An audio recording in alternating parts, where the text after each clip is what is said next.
Present ఇండియాలో జరుగుతున్న situations అందరికీ తెలుసు. మనకి ఏ చిన్న న్యూస్ కావాలన్నా సోషల్ మీడియాని వాడుతున్నాం. బట్ అన్ఫార్చునేట్లీ కొన్ని మీడియా హ్యాండిల్స్ నుంచి నెగిటివ్గా ప్రాపగండా స్ప్రెడ్ చేస్తున్నారు. చార్ధామ్ యాత్రను ఆపేశారు, ఫ్లైట్స్ క్యాన్సిల్ చేశారు, కేదార్నాథ్ యాత్ర వెళ్ళలేము అని చాలా ఫేక్ న్యూస్ సర్క్యులేట్ చేస్తున్నారు without even verifying the actual facts. But నిజమేంటంటే సిచ్యుయేషన్స్ అలా లేవు. చార్ధామ్లో including Kedarnath everything is going normal.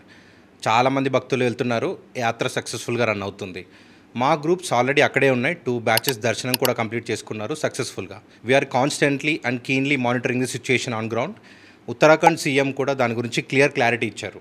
Still social మీడియాలో ఇలాంటి manipulated videos and false updates circulate అవుతున్నాయి. Not just about Kedarnath but even about Ladakh and other regions. Follow only government official websites and social media handles for accurate information. Also flights కూడా resume అయ్యాయి. Almost all major ఎయిర్పోర్ట్స్కి services 14th May నుంచి start అయ్యాయి. So please check once with your airlines and plan your travel accordingly. మనం official updates మా meet over the weekend social media హ్యాండిల్స్లో post చేస్తూ ఉంటాం. Until then stay tuned and stay safe. Follow చేయడం మర్చిపోకండి.